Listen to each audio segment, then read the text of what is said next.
August 8, 1877. Outside Abilene, Kansas, the prairie was burning gold under the late summer sun when the stranger rode into his life. Truett Zane had not spoken more than a dozen words to anyone in near 2 years. Not since the fire. Not since the day he buried his wife and their baby girl on the North Ridge, under the cottonwood tree that never bloomed right again. Folks in Abilene said the light went out of him that day. And they were not wrong. He kept to himself now. Fixed fences. Brought in cattle. Slept under the stars more often than in the house. He did not go into town unless it was for feed or nails. And he never looked anyone in the eye. That morning, he had been riding the far field, checking for broken wire, when he saw the wagon. It was tilted, stuck in a ditch, one wheel cracked clean through. A woman stood beside it, skirts dusty, one hand shielding her eyes from the sun. She had a rifle in the crook of her arm, and 2 small children clung to her skirt, wide-eyed and quiet. He almost rode past. But something about the way she stood tall, solid, unflinching made him pull the reins. She looked up when he approached, and her voice was steady despite the heat and the dust.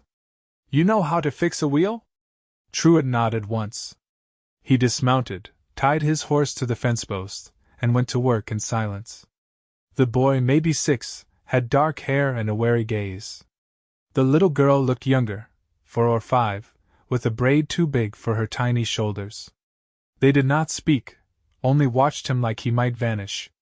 "I am Bea Ramsey," the woman said after a time, dusting her hands on her apron. "This is Violet and this is Victor." Truett gave a short nod but said nothing. Bea watched him as he worked. He had strong hands, callous, quick. There was a ring of soot around the edge of his neck, like old ash that never scrubbed clean. His eyes were a gray blue that looked like a storm trying hard to hold itself back. "My husband left us in Dodge," she said, not looking away. "Said he was going to fetch supplies. That was 4 weeks ago." Truett's jaw tightened. He stood, wiping his hands on his trousers. "Wheels patched. Enough to get you to town." "Much obliged," Bea said. "What do I owe you?" He shook his head. Turned to mount his horse. "You got a name?" she asked, before he could swing up. He paused. His voice was quiet, cracked from disuse. "Truett Zane." "Well, Truett Zane," she said, her eyes locking with his. "You saved us today." He tipped his hat and rode off, not looking back. But that night, he did not sleep under the stars. He sat on the edge of his bed, boots still on, staring at the door. He thought of her eyes, hazel and steady. Of the way her children had not cried once, even stranded in the heat. And of her voice, calm and clear. He had not thought of another woman since Clara died. He did not want to think of Bea Ramsey now. But the next morning, he saddled up and rode into town. He saw her outside the livery, trying to trade the broken wagon for a few dollars worth of room and board at the inn. Violet clung to her skirt again. Victor held a small wooden horse, carved with care but worn at the leg. Truett did not think. He dismounted, walked up, and handed the innkeeper a handful of coins. "For the room," he said. Bea stared at him in surprise. "I did not ask for charity." "It is not charity," he said. "It is thanks." "For what?" He looked down at Violet, then back at Bea. "For reminding me people still need help." She searched his face for something. She must have found it, because she said, "All right." That evening, he found himself walking the edge of town, unsure why he had stayed. He had planned to ride home. But night had fallen, and the saloon's piano drifted soft through the streets. He saw her again outside the inn, sitting on the steps. She looked up when he approached. "They are asleep," she said. "First time without crying in a week." He nodded, leaning against the post. "You from here?" she asked. "North Ridge. My ranch is out that way." "Big place?" "Too big for one man." "Why alone?" He hesitated. "Wife passed 2 years ago." Something in her face softened. "I am sorry." He said nothing. The silence stretched, but it did not feel heavy. It felt like rest. I can cook, Bea said. I clean, so fix things when I have to. I am looking for work. Not pity. I am not offering pity, he said. She looked at him again, something quiet and fierce behind her eyes. You ever need help out there, I am willing. He nodded once. I will be by tomorrow. And he was. He hitched a wagon and brought her and the children to the ranch. The house had not seen laughter in 2 years. But that day, Violet ran through the back door barefoot, chasing a chicken across the yard. Victor found a rusted toy horse under the porch and claimed it like treasure. And Bea, she opened the windows, swept the dust, and set a kettle to boil like she had lived there her whole life. Truett stood in the doorway, watching her. She moved like she had never been afraid. That night she made stew. The children fell asleep at the table, warm and full. Truett helped her carry them to bed. When they returned to the kitchen, the fire was low, casting shadows on the floor. You can sit, he said, nodding to the chair across from her. He did. They sat in silence for a long time. Finally he spoke. I buried them up the ridge. My wife. Our baby. House caught fire while I was out in the field. Bea reached across the table, laid her hand over his. Her skin was warm, firm. She did not say she was sorry. She did not say anything. He looked at their hands, then at her. I did not think I could feel anything again. Her voice was soft. And now? He looked at her, really looked. At the way her hair curled near her ears. At the line of her jaw. At the way her eyes waited for him to decide. I feel something. She did not smile. But her fingers curled around his. And for the first time in 2 years he felt the dark begin to lift. Bea found the rhythm of the ranch quicker than Truett expected. By the third morning, she was out before the rooster, pouring feed into troughs with Violet bundled against her hip and Victor trailing behind with a pail of oats. She didn't wait to be asked, didn't ask what was hers to do, she simply did it. Truett watched from the barn door, arms crossed, the faintest edge of something unfamiliar threading through his chest. That afternoon, while the sun hung high and still, he brought her a saddle blanket he'd found in the loft.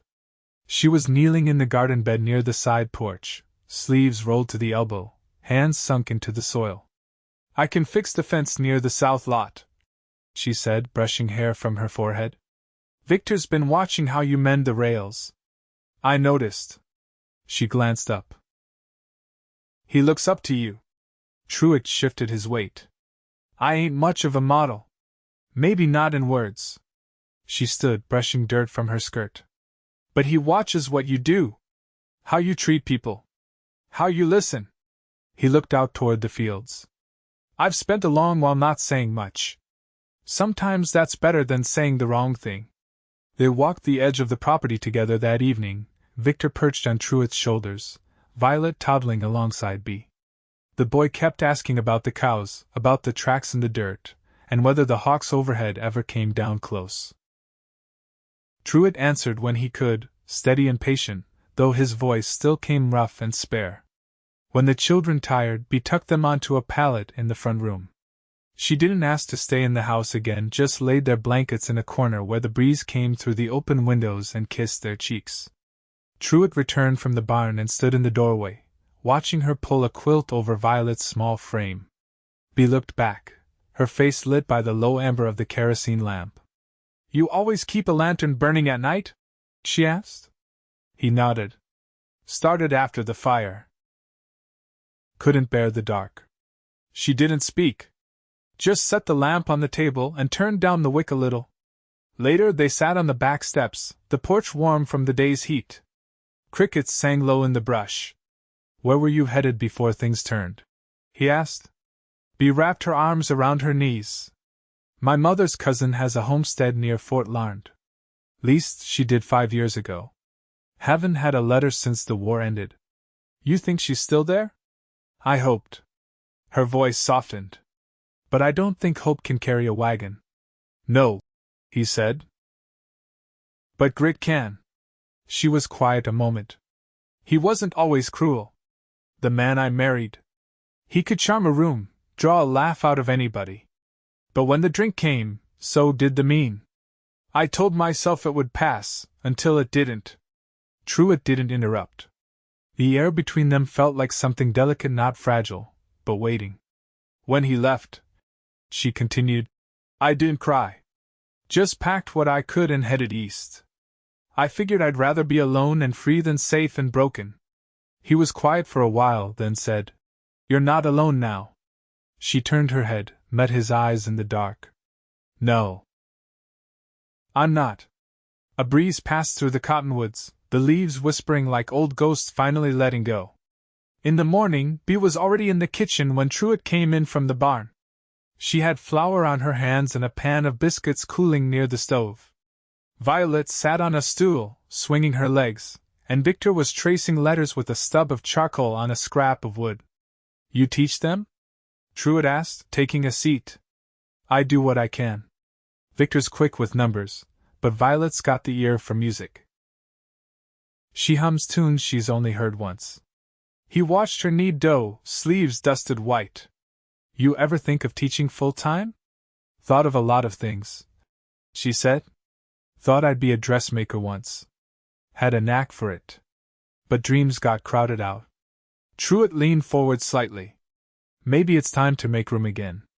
She paused, fingers still, eyes lifting to his. You think it's that simple? No, he said. But sometimes the first step's just being where someone believes you could. Bea looked down at the dough, then back at him. Do you? I wouldn't have brought you here if I didn't. She didn't answer right away, but the corner of her mouth lifted not in amusement, but in something softer, something wondering. That afternoon, Victor followed Truett to the barn again, asking if he could help with the tack. Bea watched them from the porch, a bowl of shelled peas in her lap, the sun warming her face. Violet lay beside her with a cloth doll, humming something low and sweet. And for the first time in longer than she dared admit, Bea felt the weight of the road behind her fall away. Not completely, but enough to see what might lie ahead. When Truett came back in at dusk, his shirt damp from work and his eyes tired but clear, Bea handed him a tin plate with cornbread and beans. He took it without a word, sat beside her, and they ate in quiet, the kind of quiet that asks nothing and gives everything. She didn't touch his hand that night. But she didn't need to. Not yet. The wind shifted that week. Came down from the north, dry and restless, curling dust through the yard and humming low through the rafters. Truett felt it in his bones like a warning, though the sky stayed clear and the cattle were steady. Bea had taken to rising early, not out of habit but out of quiet intent. She moved through the house with a kind of stillness that carried weight. She didn't fill the space with noise or motion. She simply belonged to it now, as if the walls had known her shape long before she arrived. Truett watched her sometimes from the edge of his chores, not with longing, but with something nearer to awe, a slow recognition of a life he'd stopped believing in. He didn't speak that thought aloud. Not yet. Some truths needed time to settle into the soil before they were strong enough to name. On Thursday, before first light, he saddled 2 horses instead of 1. When Bea stepped onto the porch, apron tied, the scent of coffee drifting behind her, he held out the reins. Victor asked if he could ride fence. He said, I told him he'd need to learn from someone who listens. Bea took the reins without question. He'll be proud to earn it proper. They rode east, past the cottonwoods and the shallow creek that hadn't dried yet. Victor rode ahead on the gelding Truett had gentled himself years ago, his shoulders square with purpose. Truett and Bea followed behind at a slower pace. He's got a good seat, Truett said. Doesn't lean too much into the turns. He taught himself on a mule that barely held together, Bea replied. This is his first real saddle. Truett glanced sideways. He minds you. He's had to. She adjusted her grip on the reins. I never wanted to be both parents, but wanting don't change what's needed. They crossed a patch of prairie where the grass grew high and dry, the sound of the horses muffled by the wind. Truett tilted his head toward a set of posts leaning dangerous near the southern slope. Fence there's been giving, he said. We'll need to reset it before frost. Bea nodded. I can pull wire. Victor's got strong arms he can dig. He slowed his horse. That wasn't a test. I didn't take it as one.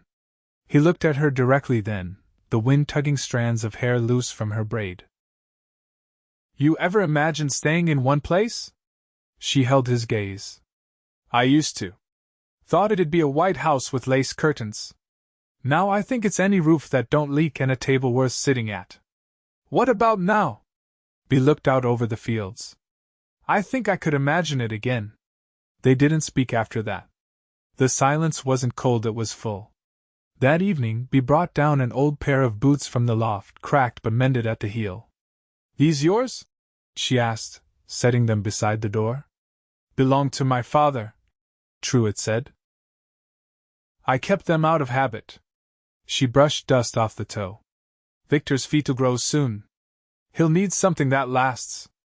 Truett stepped closer, not touching her, but close enough to feel the warmth off her skin. You're not just passing through anymore, are you? She looked up. Would it matter if I wasn't? He didn't answer at once. Then, it would matter to me. Later, when the children were asleep and the fire burned low in the grate, Bea stood by the window, arms folded, watching the dark settle across the land. Truett stood behind her, hands at his sides. Clara used to stand here, he said. She'd hum when the wind came up like this. Bea didn't turn. I don't need to take her place. He stepped closer. You haven't. She turned then, slowly. I won't walk away if that's what you're afraid of. I was afraid I'd forget her, he said. But I'm not anymore. Bea's voice was soft. You don't have to lose the past to make room for the present. He reached for her hand. She let him take it. Outside, the wind eased. Somewhere beyond the hills, a coyote called once, then went quiet. Inside, Truett and Bea stood still together in the hush, in the space between the grief that shaped them and the life they were stepping into. Nothing rushed. Nothing forced. But the door between them had opened. And neither of them reached to close it. The first frost came early that year. A thin sheen of silver clung to the morning grass, and the barn roof glistened just before dawn. Inside the house, Bea added an extra quilt to the children's sleeping corner, careful not to wake them. Truett was already outside, his breath a pale thread in the still morning as he emptied the ash box and added more wood to the stove in the bunkhouse. By the time he stepped back inside, Bea had coffee warming on the stove and a pan of salt pork sizzling low. She didn't look over her shoulder when she spoke. Victor wants to try sleeping in the loft. Says he's too old to be on a pallet with Violet. Truett poured a tin cup of coffee and leaned against the doorframe. There's space enough, long as he minds the ladder. He will. He's careful when it counts. She turned, brushing her hands on a flour sackcloth. I was thinking of converting the shed out back. Could be a schoolhouse of sorts, come spring. Might not be much, but it'd give the children in these parts a place to learn. There aren't many close enough. There's 6 families within 5 miles. I asked around at the mercantile last week. He studied her a moment. You've been planning. I've been imagining. She met his eyes. That's not the same thing. Feels close enough. She gave a soft laugh, not one of amusement, but of understanding. Later that day, while Victor helped Truett split kindling, Bea walked the edge of the property line with Violet bundled in her shawl. She paused near the cottonwood, the one that stood alone near the northern fence. It had a strange lean to it now, as if bowing under the weight of something nobody could see. She didn't go closer. Some places held their stories too tightly. When she returned, she found Truett straightening the porch rail, hammer in hand. I've been thinking about the shed, she said. Might need a new roof before winter breaks it worse. I can spare the boards. She stepped up beside him. And if I stay? The hammer lowered, his hand still on the rail. You asking for permission? No. She met his gaze. I'm offering steadiness. He set the hammer down. I've lived quiet a long while. I don't know how to be anything else. You don't have to change who you are, she said. Just let someone belong beside you. He looked at her for a long time, then reached out and touched her wrist, just once. It was the first time he'd done so without hesitation. That night, the wind rose again, but not angry like before. It carried the scent of dry hay and winter's edge, and something else like bread cooling on a windowsill or fresh snow on cedar. Bea stood at the kitchen table, sewing a patch into Violet's dress. Truett came in from the barn and set a bundle of cured hides beside the door. I figured you could use these, he said, for the shed windows. Keep the cold out. She nodded. Thank you. He sat across from her, watching her fingers move. You were always good at mending? He asked. My mother taught me. Said a quiet stitch is steadier than a loud word. She was right. Bea didn't look up. You ever think you'd have this again? No. But I think I can want it now. She tied off the thread and set the dress aside. I want to build something here. Not just for my children, for me. You make it feel possible. You already made it real, he said. I just caught up. She reached across the table. This time, when her fingers brushed his, he turned his palm to meet hers, their hands folding together like they'd been waiting to. And outside, under the wide Kansas sky, the frost held, but the earth beneath it stayed warm. By mid-November, the mornings came in pale and brittle. A crust of hoarfrost clung to the fence rails and the creek ran slower, quieter, with thin plates of ice forming in its shallows. The air had a bite to it that made joints ache and breath curl thick from mouths and nostrils. The shed behind the house, now half cleared and swept, stood waiting for walls to be shored and windows sealed. Bea had drawn up plans for benches using old crates and told Truett she'd teach by the new moon, whether or not her roof was finished. She was standing in the barn one morning, arms crossed, watching Victor practice tying a square knot around a rail post. Truett leaned against the stall, thumbing straw from his gloves. He's improving, he said, nodding slightly. He's determined. Truett adjusted the edge of his scarf. I've seen grown men give up faster. Bea turned to him. I've been meaning to ask. That black mare in the corner stall, she's got a healed scar on her flank. Looks like a branding iron, but not yours. She came with the land. Belonged to the man who sold it to me. Said she was too wild to ride, but she took to me soon enough. She's calm now. She's got someone who doesn't raise a whip. Truett paused. That makes all the difference sometimes. Bea watched the mare shift her weight, eyes soft. I know what it means to be gentled instead of broken. He didn't answer, but he stepped closer to her, the space between them narrowing until his shoulder brushed hers. The warmth of it was quiet, certain. That evening, as the sun dropped behind the hills, Violet sat beside the stove, humming her own tune while carving a notch into a stick with a butter knife. Bea stitched along the hem of a wool shawl she'd pieced together from scraps. Truett sat at the table, a ledger open before him. You've got a fine eye for order, he said, tapping the page. The feed numbers line up better than mine ever did. Bea didn't look up. I kept books for my father's general store when I was young. He said I was better with figures than he was. Truett closed the ledger. You ever miss Missouri? She set her needle aside. Sometimes I miss the smell of the river. The sound of frogs in the low fields. But not the rest. You left young? I was 17. Married the first man who offered me a way out. Her eyes drifted to the fire.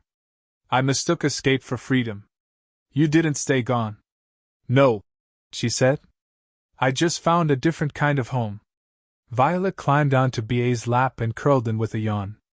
Bea wrapped the shawl around them both, arms closing gently. You've made this place stronger, Truett said, voice low. Not just cleaner or quieter. It holds better with you in it. She looked at him. I didn't know if I could be part of something again. Not without giving up myself. You haven't lost a thing, he said. You've only added. That night, after the house had gone still and the fire burned down to coals, Bea stood barefoot in the doorway of her room. Truett stood a few feet away, his shirt sleeves rolled, collar undone. I won't ask for what isn't mine, she said, steady as ever. He stepped forward. You already are.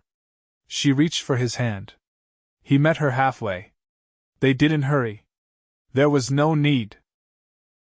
The space between them had been closing for weeks, built steady on shared work and hard truths, and now it held nothing but welcome. She rested her palm on his chest, right where the scar tissue lay hidden beneath flannel and years of silence, and he pressed his forehead to hers. I want this, he said. So do I, she whispered. They didn't leave each other's side after that. By the first snow, the shed had its roof. The window panes were covered in oiled hide, and Bea had crafted a chalkboard from a sanded door and darkened ash. She taught 4 children from nearby homesteads, while Victor practiced his numbers in the corner and Violet recited letters with her doll perched beside her. Truett came in at noon with firewood and stew, and stayed to listen from the back wall, arms crossed, watching Bea teach with a voice full of calm certainty and hands that moved like they knew exactly what shape the world should take. One evening, he led her up the ridge. The path was dry, the grass brittle underfoot. They stopped at the cottonwood, now bare-limbed and tall against the sky. A small wooden bench sat beneath it, half-finished. I was going to put it here, he said. But I never could decide if it was right. Bea brushed her fingers over the seat. You were saving it for something. He nodded once, then turned to her. I want to marry you, Bea. She didn't blink. Because you think you should? No. Because I can't picture a single season ahead without you in it. Her voice caught, just once. Then we'll do it on the ridge, come spring. They kissed for the first time there, under the bare cottonwood, with the wind soft around them and the sky wide open above. By April, the garden rose returned. The children ran barefoot again, and the schoolhouse held laughter and chalk dust and the scent of dried sage. The wedding was quiet, with only the children and the land as witnesses. Bea wore a dress she stitched herself. Truett wore the same boots he always had. Afterward, they stood hand in hand on the porch, watching the sun settle low. You built this from nothing, she said. So did you, he answered. She leaned into him, her head against his shoulder. And he wrapped his arm around her, not to hold her still, but to let her know she was already home. They lived on that land for the rest of their days. The schoolhouse grew. The ranch held. Time passed, but the steady love they built never faltered. It deepened. It held. It lasted.